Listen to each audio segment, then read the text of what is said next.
ನಮಸ್ಕಾರ ಸ್ನೇಹಿತರೆ. ಏನಪ್ಪಾ ಕುತ್ಕೊಂಡು ಏನೋ ತರಲೆ ಕೆಲಸ ಮಾಡ್ತಾವನೆ ಅಂತ ಅನ್ಕೊಂತಾ ಇದ್ದೀರಾ?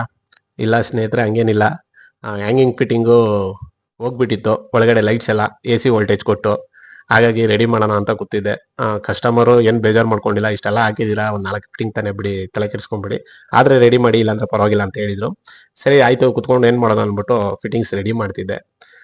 ಇದು ನಾನು ಇವಾಗ ಏನು ರೆಡಿ ಮಾಡ್ತಾ ಇದ್ದೀನಿ, ಚೈನಾದಲ್ಲಿ ಒಂದು 1ನೇ ಕ್ಲಾಸ್ ಮಕ್ಕಳು 2ನೇ ಕ್ಲಾಸ್ ಮಕ್ಕಳು ರೆಡಿ ಮಾಡಿಬಿಡ್ತಾರೆ ಅನ್ಸುತ್ತೆ. ಹಾಗೆ ಹೇಳ್ಬೇಕು ಅನಿಸ್ತು, ಹೇಳ್ದೆ.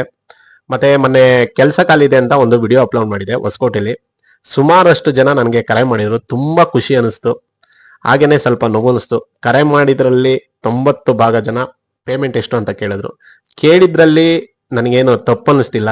ಮತ್ತೆ ರೂಮ್ ಎಲ್ಲ ಇದೆಯಾ ಅಂತ ಕೇಳಿದ್ರು, ಅದರಲ್ಲೂ ಏನು ತಪ್ಪಿಲ್ಲ. ಇಷ್ಟೆಲ್ಲ ಕೇಳಿದ್ಮೇಲೆ ಅಟ್ಲೀಸ್ಟ್ ಆ ಜಾಗಕ್ಕೆ ಹೋಗಿ ಏನ್ ಕೆಲಸ ಇದೆ, ಏನಿಲ್ಲ, ನಾವು ಮಾಡ್ಬೋದಾ ಇಲ್ವಾ ಅಂತ ಒಂದು ಸರಿ ನೋಡಿ ಸ್ನೇಹಿತರೆ.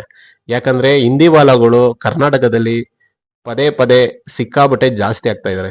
ಒಂದು ಬಿಲ್ಡಿಂಗ್ ಅಲ್ಲಿ ಇಲ್ಲಿಲ್ಲ ಅಂದ್ರೆ ದೊಡ್ಡ ಪ್ರಾಜೆಕ್ಟ್ ಅಲ್ಲಿ 100 ರಿಂದ 200 ಜನ ಬರ್ತಾ ಇದಾರೆ. ಅವರೆಲ್ಲ ಪೇಮೆಂಟ್ ನಂಬ್ಕೊಂಡು ಬರ್ತಿಲ್ಲ, ಕೆಲಸ ಇದೆಯಾ ಇಲ್ವಾ, ಮಾಡ್ಬೋದಾ ಇಲ್ವಾ ಅನ್ನೋದ್ರ ಮೇಲೆ ಡಿಪೆಂಡ್ ಆಗಿ ಬರ್ತಾ ಇದೆ. ಈ ವಿಷಯದಲ್ಲಿ ಏನಾದ್ರು ತಪ್ಪಿದ್ರೆ ಕ್ಷಮಿಸಿ. ಈ ವಿಡಿಯೋ ಇಷ್ಟ ಆಗಿದ್ರೆ ಲೈಕ್ ಮಾಡಿ, ಶೇರ್ ಮಾಡಿ, ಕಮೆಂಟ್ ಮಾಡಿ, ಮರಿದಿರ ಫಾಲೋ ಮಾಡಿ. ಜೈ ಎಲೆಕ್ಟ್ರಿಕಲ್.